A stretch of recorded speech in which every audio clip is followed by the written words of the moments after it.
Back in December, Bitcoin hit an all-time high price of $19,343, but since then, it's crashed to under $10,000, and a lot of people lost a lot of money from that. So many people are wondering, was Bitcoin just a bubble? And my answer to that is yes, it was, but it's actually a bunch of bubbles. All right, so here's what a bubble looks like. The value of something starts slowly going up.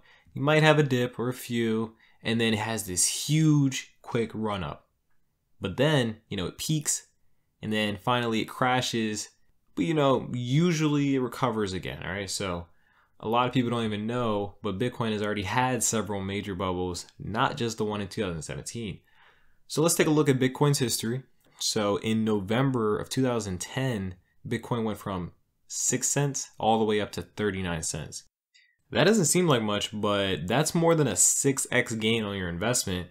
So at the time, it was a pretty big jump. But after we hit that 39 cents, we fell down to 19 cents. But a few months later, we climbed from that 19-cent low all the way up to $1.09. And once again, we hit a peak and we crashed. This time we crashed to 68 cents. But all that was nothing compared to the 2011 bubble in June, where we went from 68 cents all the way up to almost $30. That was huge.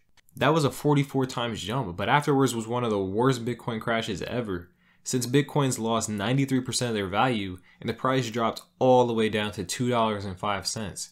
But of course, the June 2011 bubble looks like nothing compared to the first 2013 bubble, which took the price from that low of $2.05 all the way up to $230.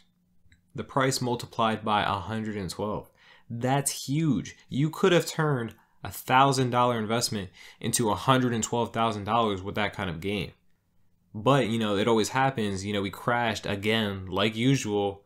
But a few months later, we had the second 2013 bubble, which took the price all the way from that $67 low all the way up to $1,147 before we crashed down to just under $200. And finally, a few years later, in 2017, we had our most recent bubble, which took us from $199 all the way up to $19,343, which was a 97x gain. But like all bubbles, we crash. I'm not worried though. It really is only a matter of time before we have yet another bubble. And who knows, we could see a price of $100,000, $200,000, or even $500,000 per Bitcoin on the next run. So yeah, the Bitcoin bubble doesn't really look like this. It actually looks like this. Já viu rico namorar pobre?